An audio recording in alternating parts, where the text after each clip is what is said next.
After 20 years away, sailors leave Odysseus sleeping on Ithaca's beach. He has reached the correct island. The journey should be over, but when he wakes, he does not walk through his front door. He hides his name, disguises his face, and enters his own home as a stranger. Why? Because the Odyssey is not only a story about crossing an ocean. It is a story about crossing the distance between the person who survived and the person who can belong again. This is not a clinical diagnosis of a 3,000-year-old hero. It is a literary experiment. What happens when every quality that keeps you alive, cleverness, suspicion, control, also makes returning more difficult? To answer that, we have to look past the monsters. The deeper threats are the islands that offer Odysseus a way to stop wanting home at all. The Lotus Eaters do not attack Odysseus's crew. They offer them lunch. The men who taste the lotus do not become cruel or dangerous. Homer says they simply left off caring about home. That is what makes the episode disturbing. The lotus does not destroy the body, it dissolves the future.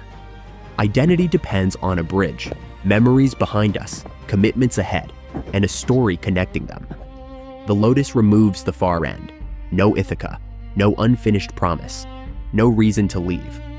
Odysseus drags the weeping men back to the ships and ties them beneath the benches. It is forceful and uncomfortable, but revealing. The first enemy of homecoming is not a giant. It is relief from having to care. Inside the Cyclops' cave, Odysseus survives by deleting himself. When Polyphemus asks his name, he answers, Nomen. When the blinded Cyclops cries for help, his neighbors hear that no man is attacking him and walk away. The trick works because Odysseus temporarily gives up what an epic hero normally guards most fiercely: credit. He becomes anonymous, patient, and difficult to target. Then he reaches the ship, escapes, and throws the advantage away. From the water, he shouts his real name. The victory feels incomplete unless the enemy knows who won. Now, Polyphemus can call on Poseidon to punish a particular man. Odysseus's intelligence saves him. His need to be recognized weaponizes that intelligence against him. The subtler danger is a useful identity becoming a demand. I am clever turns into everyone must know I am clever. Sometimes a strength becomes a trap when every situation has to confirm it. The sirens are often pictured as seduction, but they call Odysseus by name and promise knowledge of Troy, suffering, and everything across the earth. They offer the perfect audience and the fantasy of complete understanding. Odysseus wants to listen. He also knows that the version of him hearing the song will no longer make the decision he is making now. So present Odysseus sets a trap for future Odysseus. His crew block their ears with wax. They bind him to the mast. Most importantly, he orders them to ignore his later orders.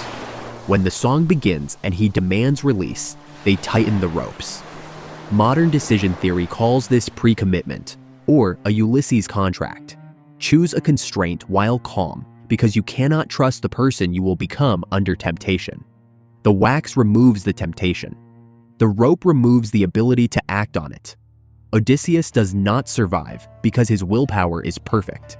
He survives because he designs for its failure. Odysseus travels somewhere cleverness cannot conquer, the land of the dead.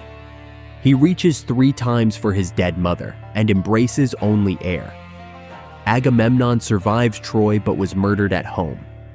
And when Achilles is praised as a prince among the dead, he rejects the compliment. He would rather serve a poor farmer among the living than rule every ghost below. That answer tears through the heroic story. Glory cannot reverse death. Reputation cannot hold your mother. Winning a war cannot guarantee that home will still be safe. Until now, Odysseus has met problems that can be tricked, tied up, or escaped. Grief is different. It offers knowledge without mastery. The psychological challenge is not to solve every loss. It is to carry what cannot be repaired without letting it erase the destination. Calypso offers Odysseus comfort, beauty, and immortality. No aging, no dangerous sea, no uncertain reunion. Odysseus admits mortal Penelope cannot equal an immortal goddess in beauty, and chooses Penelope anyway. Why refuse the objectively better offer? Because meaning is not a list of benefits. A life becomes ours through particular people, promises, and memories. They cannot be exchanged like upgraded equipment.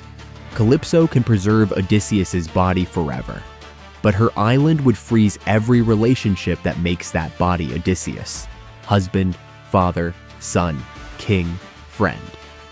Immortality becomes another kind of forgetting, an endless present with no shared future. So he chooses a finite life that belongs to him over a perfect life that does not. When Odysseus reaches Ithaca, Athena disguises him as a beggar. Once again, he becomes nobody. But after the Cyclops, anonymity lasted only until he could boast. In Ithaca, he remains hidden.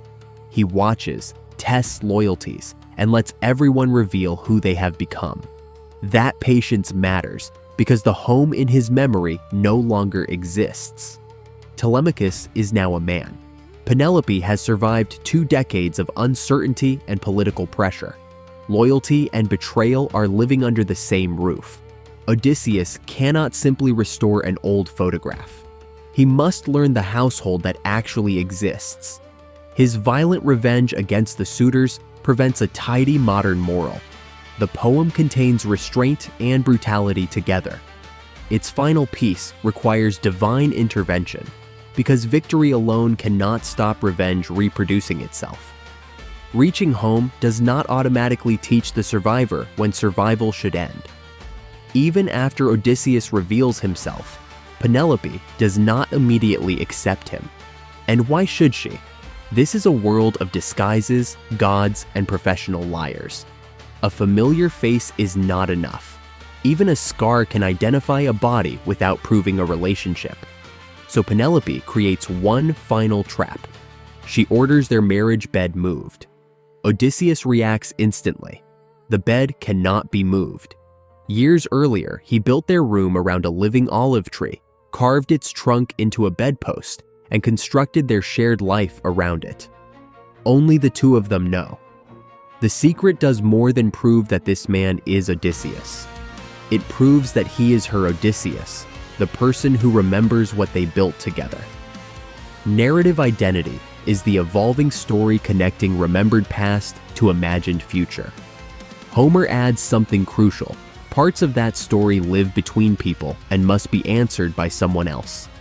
A name can be claimed, a face can be disguised, but shared memory is a world an imposter cannot enter. Odysseus reaches Ithaca twice. First, his body arrives sleeping on the shore.